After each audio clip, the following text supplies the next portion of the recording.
आज की वीडियो में आप सभी लोगों का बहुत बहुत स्वागत है। आज की जो हमारी वीडियो का जो टॉपिक है वो स्प्रिंग है और आज हम स्प्रिंग के बारे में एक डीपली अध्ययन करेंगे। तो वीडियो हम लोग शुरू करते हैं। सबसे पहले स्प्रिंग जो है आपने देखा होगा कि स्प्रिंग के जो यूज है आपके एक छोटा सा डिवाइस, अगर हम वॉच की बात करें, घड़ी की बात करें, तो वहां पे भी आपने स्प्रिंग देखे हैं जो उसमें हिलते हुए आपको दिखते होंगे। तो स्प्रिंग का यूज मैक्सिमम हर मशीन, हर कंपोनेंट में कहीं ना कहीं आपको देखने को मिला होगा। ठीक है, तो स्प्रिंग का जो यूज है वो आपने देखा होगा और स्प्रिंग को भी देखा होगा, स्प्रिंग को भी देखा होगा। लेकिन स्प्रिंग को आपने एक मैकेनिकल एलिमेंट देखा या आपने किस तरह से उसको समझा, देखा, वो आज यहाँ पे थोड़ा सा हम अध्ययन करेंगे। और ये जो टॉपिक है, ये जो टॉपिक है ये बहुत ही महत्वपूर्ण टॉपिक है, क्योंकि जब भी किसी कंपटीशन का एग्जाम होता है, ठीक है, कोई गवर्नमेंट जॉब का एग्जाम होता है, सरकारी जॉब जब लगती है हमारी, तो हमको कोई एंट्रेंस एग्जाम जो देना पड़ता है, तो वहां पे स्प्रिंग से बहुत सारे एमसीक्यू क्वेश्चन पूछे जाते हैं, क्योंकि अब तो मैक्सिमम सभी एग्जाम एमसीक्यू बेस हो गए हैं, तो एमसीक्यू एग्जाम पूछे जाते हैं। दूसरा कॉन्सेप्ट ये भी है कि आपका कोई भी टेक्निकल एजुकेशन आप ले रहे हैं, ग्रहण कर रहे हैं, वहां पे स्प्रिंग को बहुत ही महत्वपूर्ण टॉपिक दिया गया है। तो आज हम स्प्रिंग के बारे में बात करेंगे कि स्प्रिंग सबसे पहले होता क्या है। तो स्प्रिंग एक मैकेनिकल एलिमेंट है, ये एक मैकेनिकल एलिमेंट है, मैकेनिकल एक डिवाइस है, ठीक है। और इस डिवाइस को आपने हर मशीन में देखा होगा, कहीं ना कहीं आपने यूज होते हुए देखा होगा, आपने घरों में देखा होगा, दरवाजों में जो लगा हुआ है वहां पे भी आपने देखा होगा।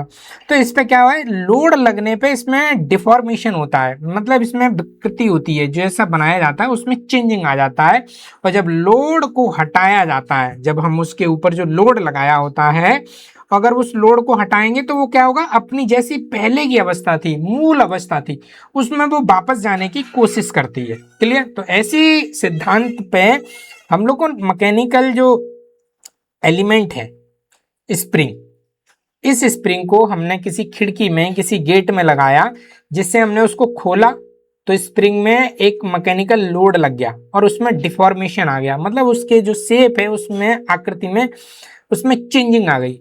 और चेंज आने के बाद में जब हमने गेट को छोड़ा तो वो अपने पुनः वापस अपनी अवस्था में जाने का प्रयास करेगी, तो वो क्या है कि गेट को भी वापस लेके जाएगी।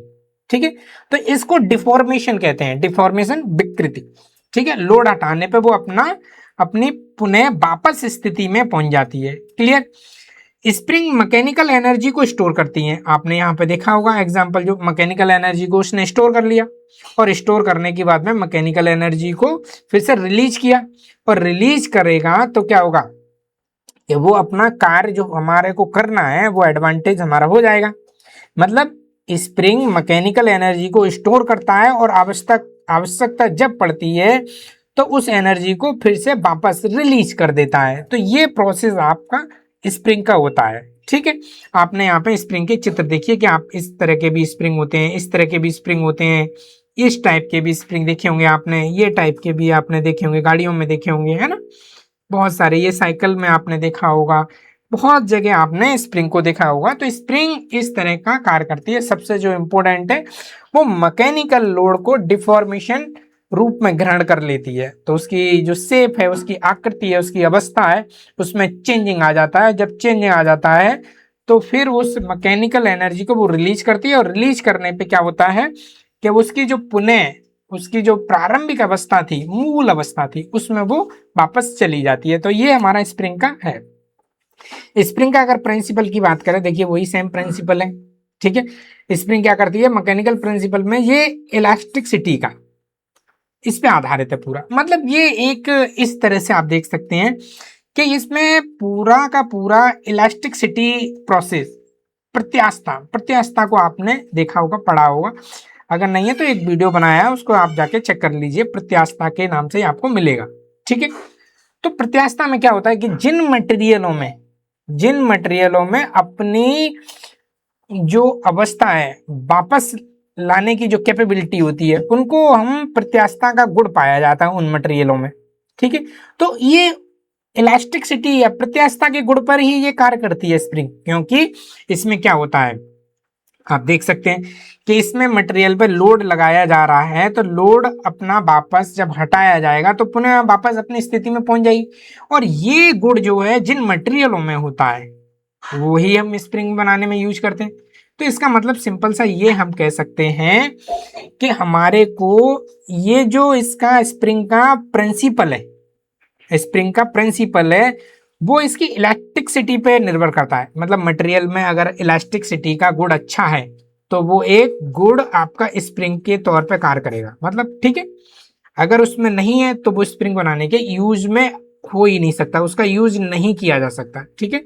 इस तरह से हम देख सकते हैं।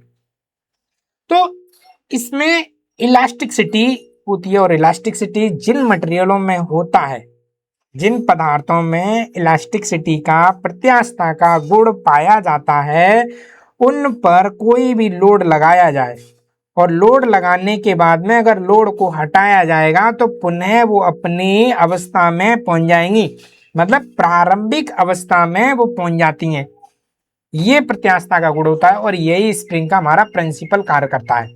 तो इस अगर स्प्रिंग के अगर प्रिंसिपल की बात की जाए तो ये इलास्टिसिटी प्रत्यास्थता के गुण पर आधारित होती है। क्लियर? आप जब स्प्रिंग पर लोड लगाया जाता है, देखिए यहाँ पे जो जब स्प्रिंग पर लोड लगाया जाता है तो लोड लगाने पे क्या होता है, उसमें डिफॉर्मेशन होता है, और डिफॉर्मेशन होने पे क्या होगा कि एनर्जी स्टोर हो जाए, ठीक है, वो उसकी आकृति में चेंज आया।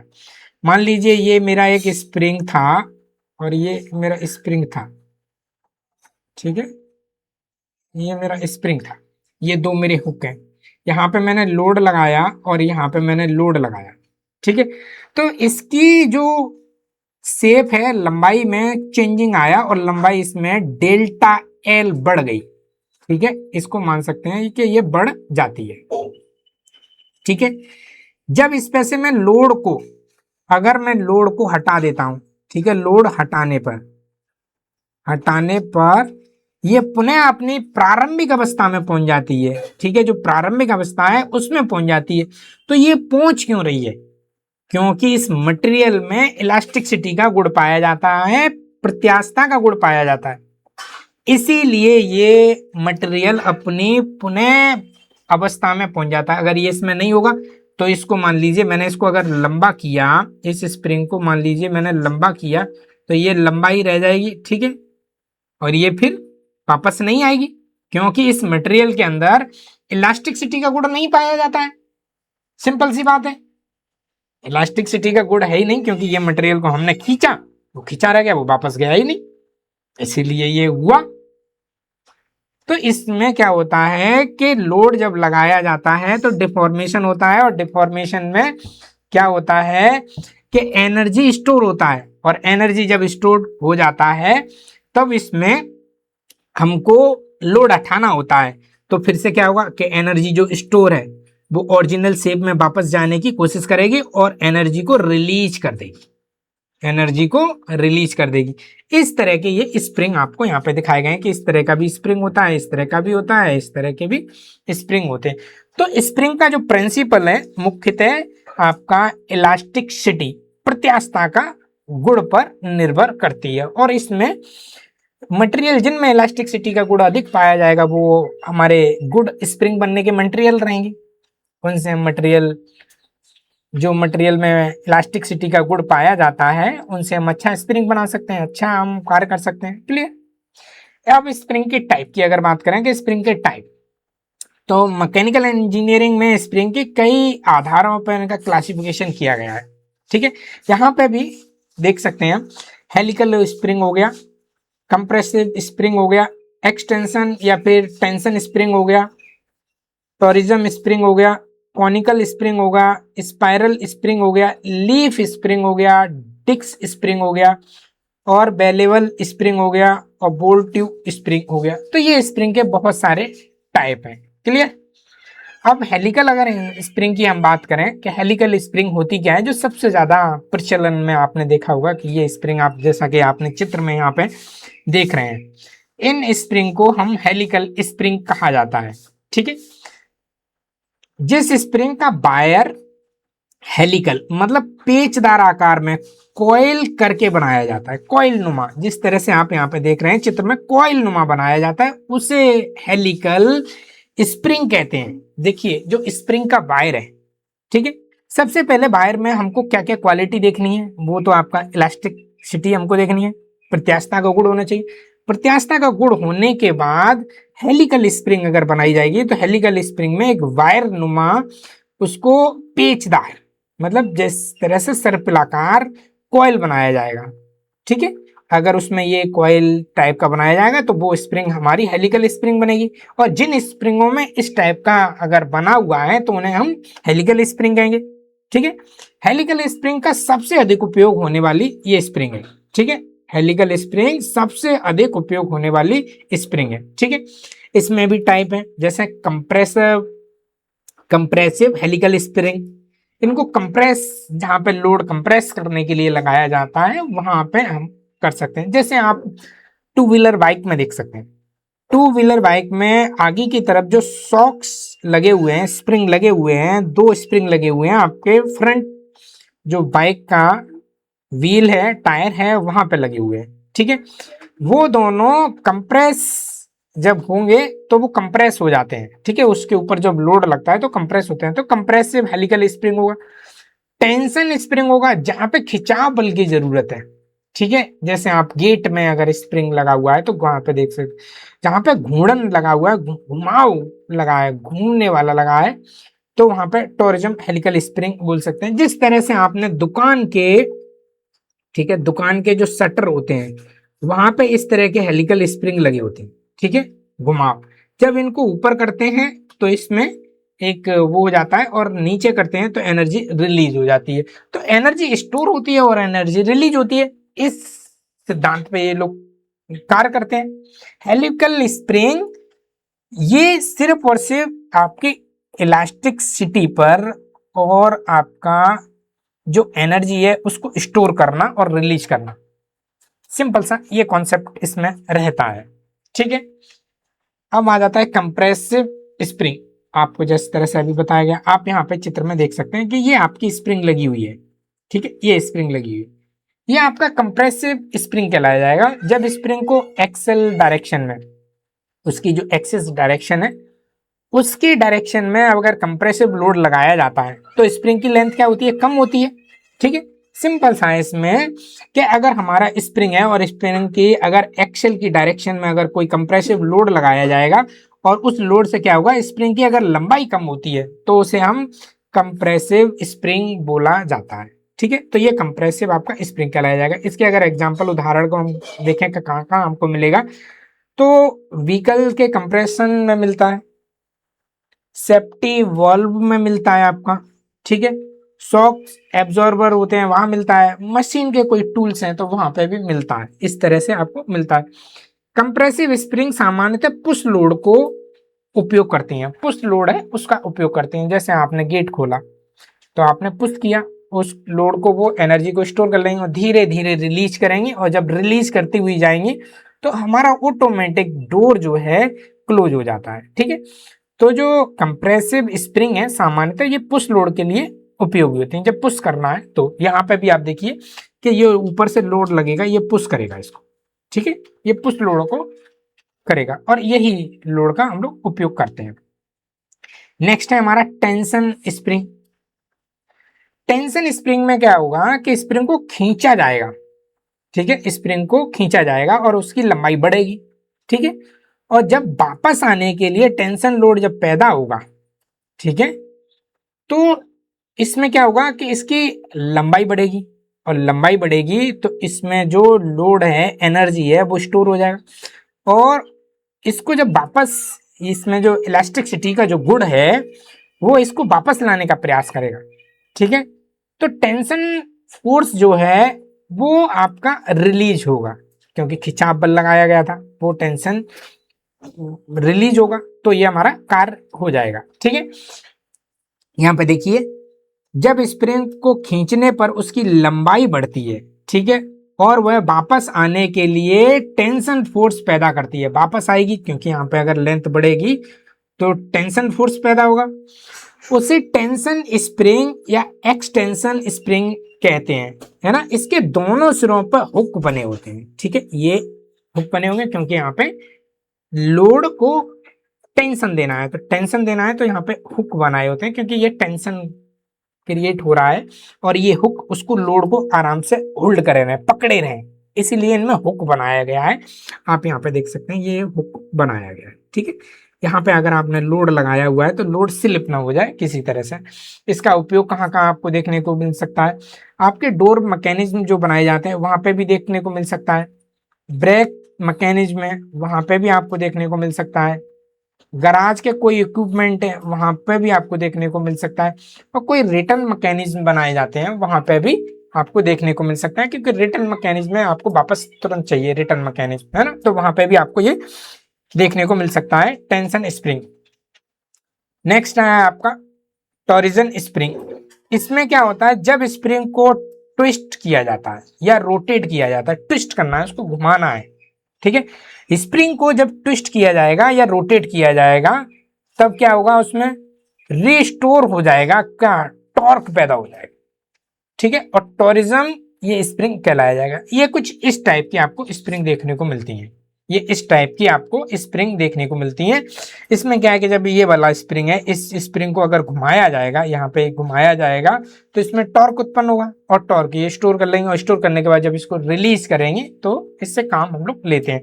इसका उपयोग भी आपको देखने को मिलेगा। डोर के जो हिंचेस होते हैं वहां पे मिलेगा, क्लिप है, देखिए पेपर की क्लिप है, ठीक है, पेपर की क्लिप में आपको भी देखने को मिलेगा, ठीक है। बालों में जो लगाने वाली क्लिप होती हैं महिलाएं जो यूज करती हैं वहां पे भी आपको देखने को मिलेगा। व्हीकल के कोई मैकेनिज्म बनाए गए हैं वहां पे भी आपको देखने को मिलेगा। इलेक्ट्रिकल कोई स्विच बनाए गए हैं वहां पे भी आपको देखने को मिलेगा, जैसे आपने इलेक्ट्रिकल के कोई कंपोनेंट हैं, स्विच हैं, वहां पे आप देखने को मिलेगा। क्लच मैकेनिज्म में भी इसका उपयोग आपको देखने को मिलेगा। इसमें मुख्य रूप से टॉरिजन डिफॉर्मेशन होता है और इसी का हम वो यूज करते हैं, ठीक है। तो ये स्प्रिंग इस तरह से वर्क करते हैं। नेक्स्ट है हमारा लीप स्प्रिंग। आप चित्र में यहां देख सकते हैं, ये लीप स्प्रिंग आपने देखा होगा, ठीक है, गाड़ियों में देखा होगा, आपने बस में देखा होगा, ट्रक में देखा होगा, है ना। इनको लीप स्प्रिंग बोला जाता है। ये पतली और लंबी, ठीक है, स्प्रिंग प्लेट होती हैं जो एक साथ अरेंज करके बनाई जाती हैं, एक साथ कई अरेंज करके बनाई जाती है। इसकी सबसे बड़ी विशेषता है ये व्हीकल में सस्पेंशन के लिए उपयोगी होती हैं। इनका उपयोग कहाँ किया जाता है, ट्रक में किया जाता है, बस में किया जाता है, या हैवी कोई व्हीकल्स लोड को जो कैरी करते हैं इधर से उधर लेके जाते हैं वहां पे हो गया। टेलर जो बनाए जाते हैं, बड़े बड़े ट्रक जो होते हैं उनमें यूज किया जाता है। लीप स्प्रिंग का सबसे एक प्रमुख जो लाभ है वो ये है कि ये लोड को कैरी कर लेती है, मतलब शॉक एब्जॉर्बेशन के साथ साथ में ये लोड को भी कैरी करती है, तो ये इसका यूज होता है और ये हमारी लीप स्प्रिंग है। आप इसको, नेक्स्ट है आपका डिक्स स्प्रिंग। डिक्स स्प्रिंग एक डिक्स है जो बासर जैसा आकार रहता है ये स्प्रिंग का, आप यहाँ पे देख सकते हैं। देखिए यहाँ पे इसको अगर दबाया जाएगा तो ये यहाँ पे ये जो गैप है ये फिल होगा, फिर ये मटेरियल फिर से वापस आएगा। इसकी शेप इस मटेरियल की कुछ इस टाइप की बनाई जाएगी, ये टाइप देख रहे हैं, ये टाइप हो गया, ये टाइप, ये वाशर जैसी होती है, जैसे आपने वाशर देखे होंगे नट बोल्ट में जो वाशर लगाए जाते हैं वो वाशर टाइप की होती है। जब इस मटेरियल में इलास्टिसिटी का अगर गुण पाया जाता है तो ये मटेरियल ये पहले तो दब जाएगा, जब इसके ऊपर लोड लगेगा तो ये दब जाएगा, जब लोड को धीमे धीमे हटाया जाएगा तो पुनः ये अपनी वापस अवस्था में आने का प्रयास करेगी, तो ये होता है, ठीक है। इसमें ये एक्सियल डिफॉर्मेशन होता है और कंप्रेसिबिलिटी हाई लोड देने के लिए उपयोग होती है, जब उसको हाई लोड देना होता है, और एक्सियल, ठीक है। इसका उपयोग कहाँ कहाँ आपको मिलेगा, क्लच में मिलेगा, बॉल्ब्स में मिलेगा, या हैवी कोई मशीनरी है वहां पे भी इसका मिलेगा, या प्री लोडेड कोई एप्लीकेशन है वहां पे भी इसका यूज हमको देखने को मिल सकता है। इसको हम डिक्स स्प्रिंग कहते हैं। ये डिक्स नुमा होती है, वाशर के टाइप की होती है, सिंपल सा आप यहाँ पे चित्र में देख सकते हैं, ठीक है। स्प्रिंग के कुछ इंपोर्टेंट टर्म्स हैं जो आपको पूछे जाते हैं, बहुत इंपोर्टेंट होते हैं, ठीक है। तो सबसे पहला होता है वायर का डाया, ठीक है, डायामीटर। वायर का डाया क्या होता है कि देखिए यहाँ पे चित्र में आप देख सकते हैं और अच्छे से आपको समझ में आएगा। देखिए चित्र से मेमोरी में बहुत देर तक ये चीज हमको याद रहती है कि क्या चीज क्या थी, और समझने में हमको सुविधा रहती है कि कौन सी चीज हमारे को क्या थी। ठीक है, तो जो वायर डायामीटर है वो उसको हम डी से डिनोट करते हैं सबसे पहला। और स्प्रिंग को बनाने वाला जो वायर होता है, स्प्रिंग के जिस स्प्रिंग को हमको बनाना है उस स्प्रिंग में हम जो वायर यूज कर रहे हैं उसका जो डाया होता है, डायामीटर होता है, उसका डाया जो होता है वो होता है, और उसकी यूनिट जो है एमएम में ली जाती है।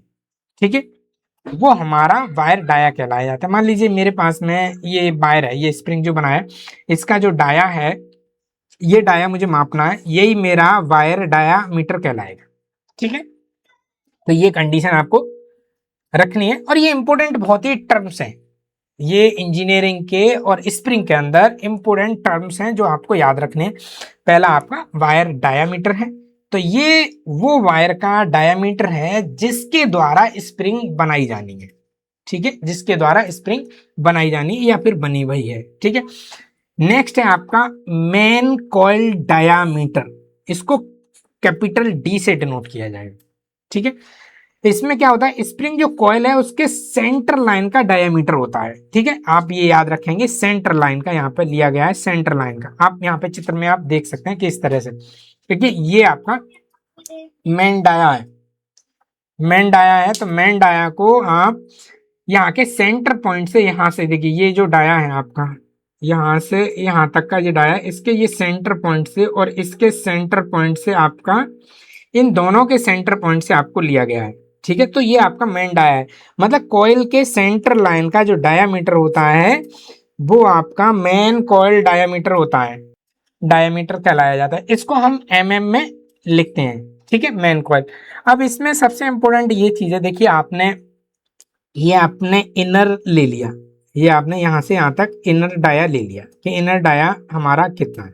ठीक है, और उसके बाद में आपने वायर डाया ले लिया, ये वाला, इन दोनों को अगर जोड़ा तो आपको सेंटर मिल जाएगा, ये वाला आपको मिल जाएगा। अब आप यहां समझ गए होंगे।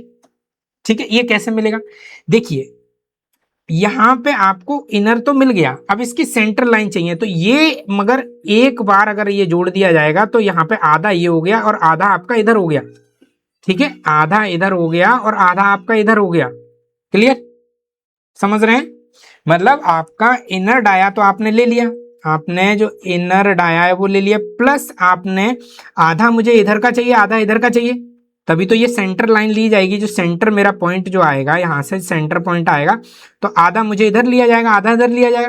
और वायर का डाया ही अगर मैं आधा इधर तो पूरा मैं अगर वायर का डाया ही ले लूं, ठीक है, और जो वायर का डाया है उसको ही ले लिया जाए, उसको ही जोड़ दिया जाए, तो मुझे मेन डाया मिल जाएगा। ठीक है, जो मेरा मेन डाया है वो मुझे मिल जाएगा, मेन डाया, समझ गए।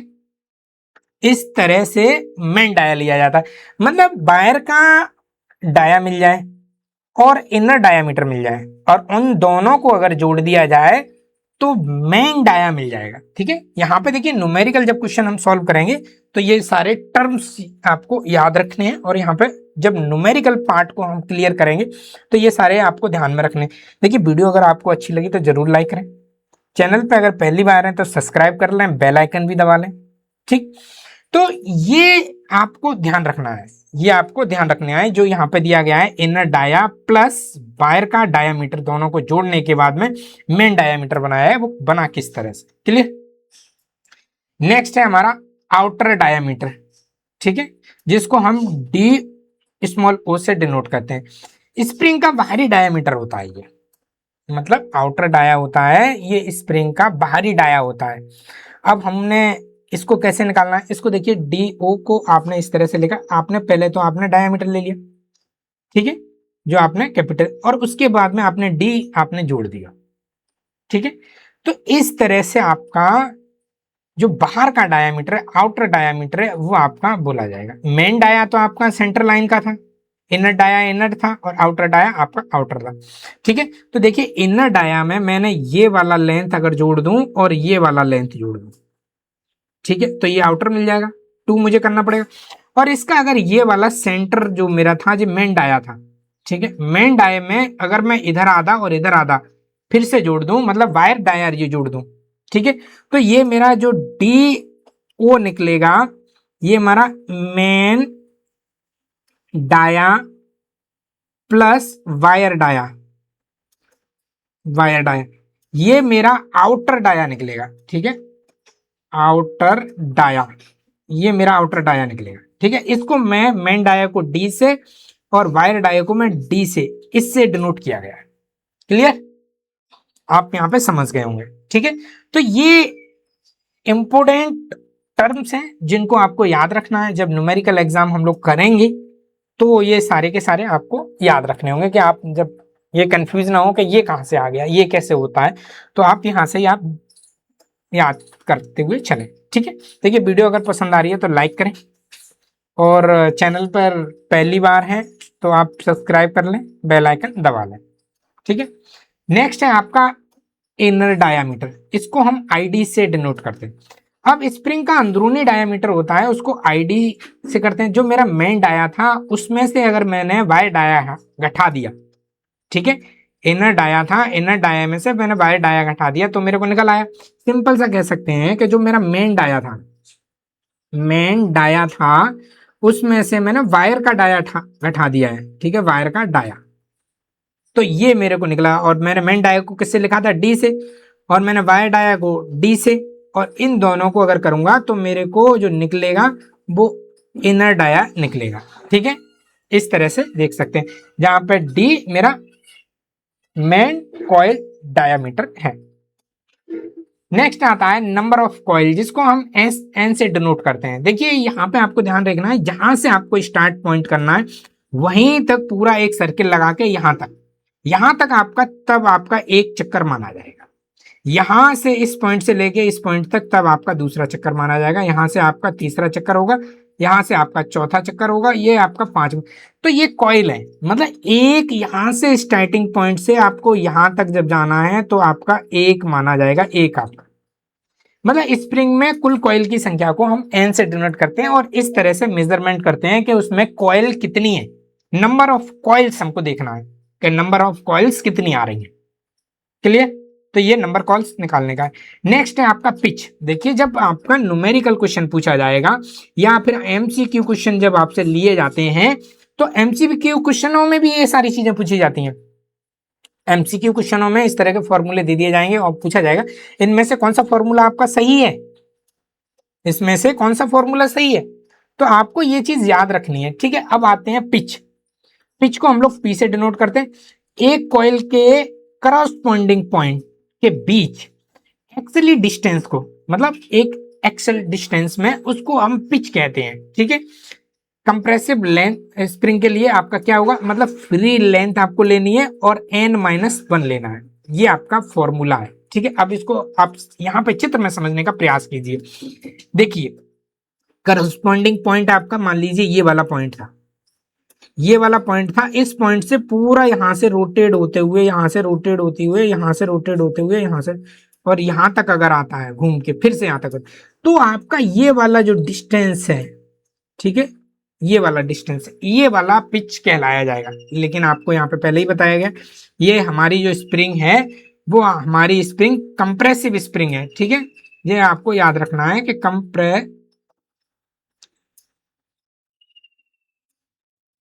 कंप्रेसिव स्प्रिंग है। ठीक है, ये आपको यार, कंप्रेसिव स्प्रिंग में दो लोड लगाया जाएगा।